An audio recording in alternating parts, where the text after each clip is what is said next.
I think oddly enough, like, to me, this is a really fun thing to think about, which is sort of like I actually think the technology has been building up, and I think that where we've been actually lacking is more on the vision side. I think if you look at the technologies that have come out in the last few years that are and were groundbreaking, and they definitely have huge impact in certain fields. But I feel like in terms of like really changing the world, as we know it. Some of them didn't really come through the way we thought they would, and I feel like they're still looking for the impact. They're still looking for their high impact. And I think of things like 3D printers. I think of Mm, AR and VR, and yeah. lots of really cool products came out of these. And they found all these things. But when I was looking for like one of those scooters for my daughter, there is this feeling that, well, we have all of this thing, we have all of these abilities to make things, unique things, to make, customized things. And we're looking for a scooter, and so you go to the shop, you look on the shelf, what's within her age range. You get one option. Oh, it's in stock. You buy it.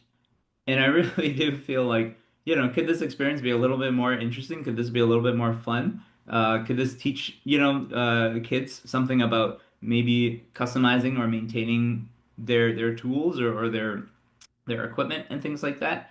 Like we have all this capability to 3D print things, to design things, and it feels like there was that promise, and then there was what have we done so far? That was sort of like a vision, and it feels like the vision never really changed, and it didn't adapt, and we didn't bring the technology up to it, and we still go to the store. You have one option, you buy that one option off the shelf, and I feel like Yeah.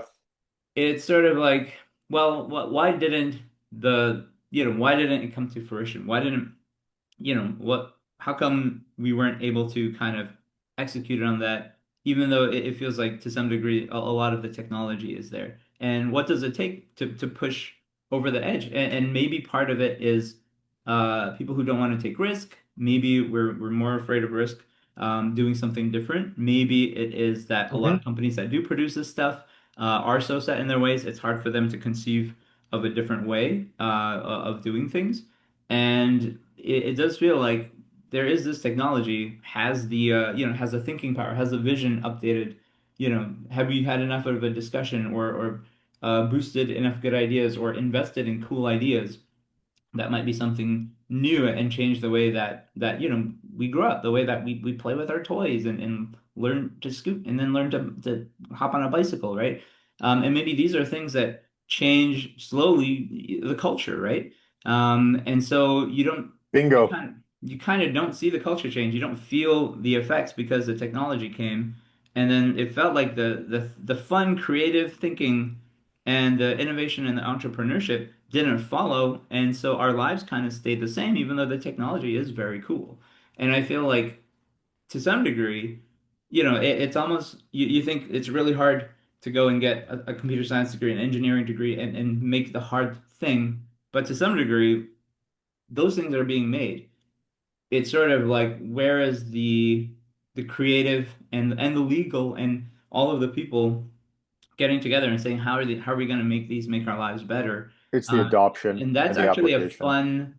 You would think that would be sort of the creative side of things would actually be sort of the fun part of the process, but it's like how do we encourage that? How do we encourage people to go out there and be creative? How do we encourage people to come up with new solutions or change the culture a little bit?